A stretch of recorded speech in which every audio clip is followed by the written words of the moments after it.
Corona की तीसरी लहर पर काबू पाने के लिए जिला इंतजामिया की पाक फौज की टीमों के हमरा कार्रवाइयां जारी हैं। बोल न्यूज के नुमाइंदा नईम असगर एक मार्केट में मौजूद हैं, उनसे जानते हैं कि क्या अवाम अब एसओपीज पर अमल कर रहे हैं या नहीं। जी नईम, बताइएगा।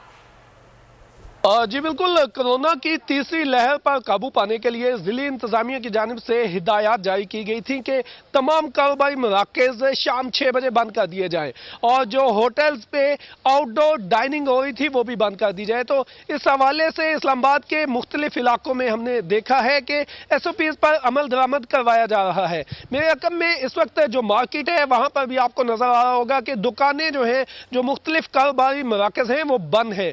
हम जिस जगह पर मौजूद है ये मेलोडी फूड मार्केट है और यहाँ पर आम दिनों में इस वक्त शदीद रश होता है। लोग बाहर निकलते हैं, खाना खाते हैं और डाइन इन पर पाबंदी होने के बावजूद यहाँ पर रश होता था क्योंकि लोग ओपन एयर में बैठकर खाना खाते थे। लेकिन अब डाइन आउट पर भी पाबंदी है, होटल्स के बाहर बैठकर खाना खाने पर भी पाबंदी है। ये इलाका सुनसान है।